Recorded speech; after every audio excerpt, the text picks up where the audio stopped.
Assalamualaikum warahmatullahi wabarakatuh. Perkenalkan, nama saya Fadil Hoyri dengan NIM M1C120026. Saya perwakilan dari kelompok 4 ingin mempresentasikan hasil kerja kelompok kami dengan judul Hukum Islam. Sebelum itu saya akan memperkenalkan anggota kelompok 4. Yang pertama yaitu saya sendiri. Yang kedua Fahriansyah dengan NIM M1C120013. Muhammad Amin dengan NIM M1C120021.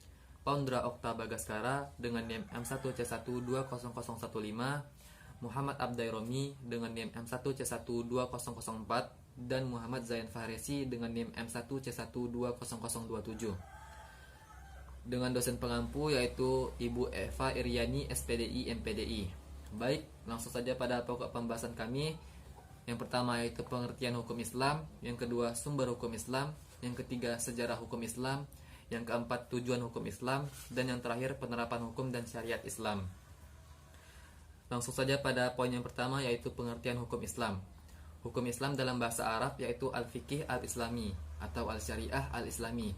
Secara etimologi, syariah berarti jalan ke tempat mata air atau tempat yang dilalui air. Secara terminologi, syariah berarti seperangkat norma ilahi untuk mengatur hubungan manusia dengan Tuhannya, manusia dengan sesama manusia, dan manusia dengan lingkungannya.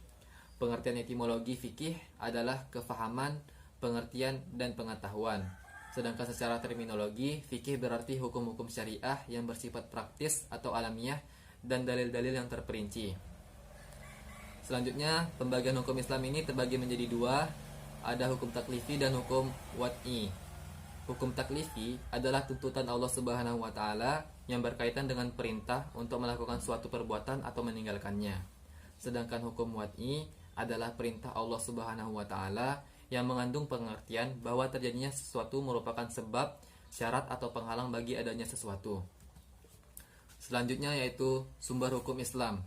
Sumber adalah tempat pengambilan, rujukan, atau acuan dalam penyelenggaraan ajaran Islam. Karena itulah sumber memiliki peranan yang sangat penting bagi pelaksanaan ajaran Islam. Sumber hukum Islam berasal dari Al-Quran, hadis, dan ijtihad. Yang pertama yaitu Al-Quran. Secara etimologi, Al-Quran berasal dari kata qara'a, yaqra'u, qira'atan, dan Qur'anan, yang berarti mengumpulkan dan menghimpun huruf-huruf serta kata-kata dari satu bagian ke bagian lain secara teratur. Yang kedua ada hadis.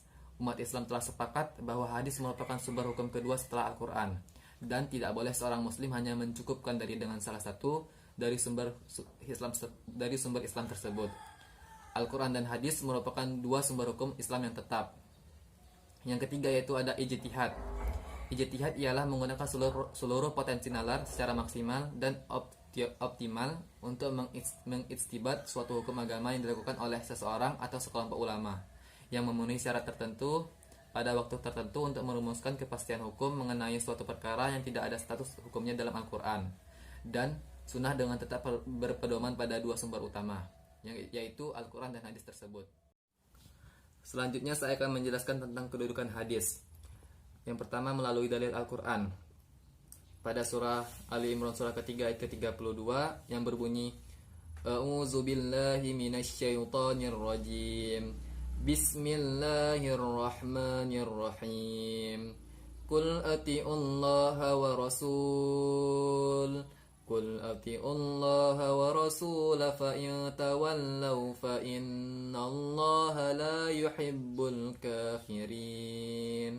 Artinya, katakanlah taatilah Allah dan Rasulnya. Jika kamu berpaling, maka sesungguhnya Allah tidak menyukai orang-orang kafir. Quran surah Ali Imran surah ketiga ayat ke-32. Nah, pada ayat di atas dijelaskan bahwa pada saat ada perintah menaati Allah, di situ juga disisipkan kepada kita untuk menaati Rasul juga. Artinya apa? Artinya sangat penting bagi kita untuk mengikuti dan berpedoman kepada hadis atau sunnahnya. Selanjutnya dalil al-hadis.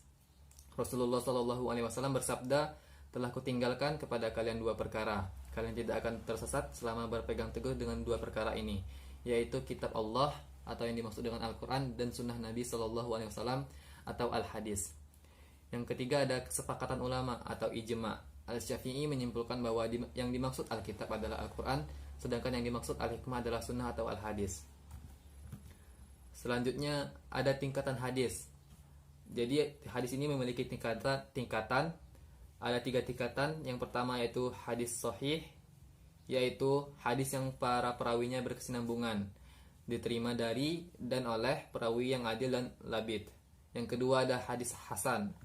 Hadis yang sanadnya berkesinambungan, disampaikan oleh perawi yang adil, tetapi kurang kedabitannya atau kekuatan kehafalannya, terbatas dari catat dan tidak bertentangan dengan riwayat yang lebih kuat.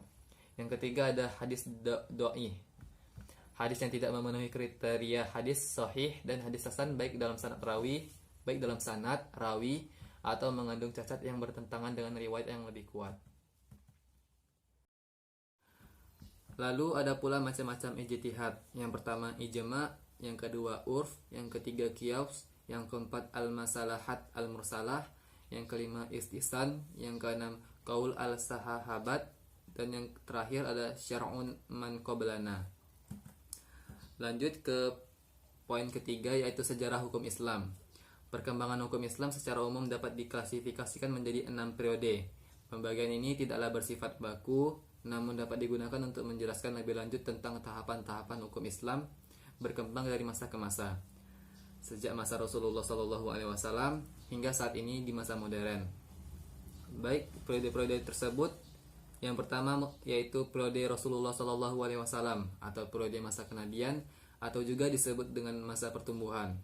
Kedua, periode sahabat atau disebut juga masa perkembangan. Periode ketiga yaitu periode tadwin atau kodifikasi, atau secara sederhana disebut dengan pembukuan.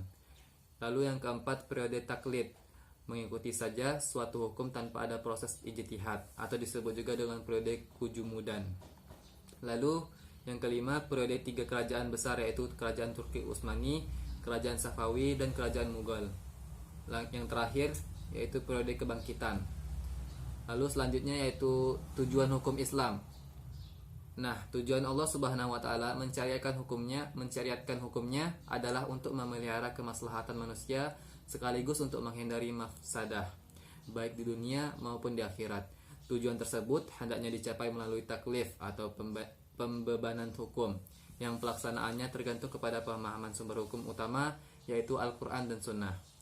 Dalam rangka mewujudkan kemaslahatan di dunia dan di akhirat, berdasarkan penelitian para ahli usul fikih, ada 5 unsur pokok yang harus dipelihara dan diwujudkan. Kelima unsur pokok tersebut adalah agama, yaitu hifz al-din, jiwa, hifz al-nafs, akal, hifz al-aql, keturunan, hifz al-nas, dan harta, hifz al-mal. Lalu lanjut ke poin yang terakhir, yaitu penerapan hukum dan syariat Islam. Menurut Ismail Sani, penerapan hukum Islam dalam negara nasional Indonesia dapat dibagi menjadi 2 periode. Pertama, periode penerimaan hukum Islam sebagai sumber persuasif, yaitu sumber di mana orang harus yakin menerimanya. Periode ini berlangsung dari tahun 1949 sampai 1959. Dalam hal ini, kedudukan ketentuan kewajiban menjalankan syariat Islam bagi pemeluk-pemeluknya yang pernah diputuskan oleh BPUPKI dapat disebut sebagai persuasive source. Kedua, periode penerimaan hukum Islam sebagai sumber otoritatif, yakni sumber yang mempunyai kekuatan atau authority yang harus dilaksanakan. Periode ini berlangsung dari tahun 1959 sampai dengan sekarang. Hukum Islam sebagai hukum yang hidup tetap akan ada sebagai kelengkapan dari hukum nasional. Penerapan dan penegakan hukum Islam di Indonesia dapat dituangkan ke dalam hukum nasional baik melalui hukum positif Islam maupun melalui nilai-nilai hukum Islam yang berlaku bagi seluruh warga negara. Keduanya dipengaruhi oleh political will yang akan membentuk politik hukum perundang-undangan. Nah, itu saja materi yang dapat saya sampaikan dari kelompok 4. Lalu saya akan menyampaikan kesimpulan dari penyampaian materi ini. Berdasarkan makalah ini, dapat ditarik kesimpulan bahwa hukum Islam adalah hukum yang bersumber dan menjadi bagian dari agama Islam. Konsepsi hukum Islam, dasar dan kerangka hukumnya ditetapkan oleh Allah. Hukum tersebut tidak hanya mengatur hubungan manusia dengan manusia dan benda dalam masyarakat, tetapi juga hubungan manusia dengan Tuhan, hubungan manusia dengan manusia, hubungan manusia dengan diri sendirinya, hubungan manusia dengan manusia lain dalam masyarakat, dan hubungan manusia dengan benda alam sekitarnya. Hukum Islam ada untuk memelihara agama, jiwa, akal, keturunan, dan harta. Hukum Islam bersumber dari Al-Quran, Sunnah atau Hadis, dan ijtihad. Hukum Islam secara tidak langsung telah mempengaruhi beberapa peraturan perundang-undangan nasional. Hal ini terjadi karena Islam merupakan agama mayoritas. Baik, itu saja yang dapat saya sampaikan pada kali ini.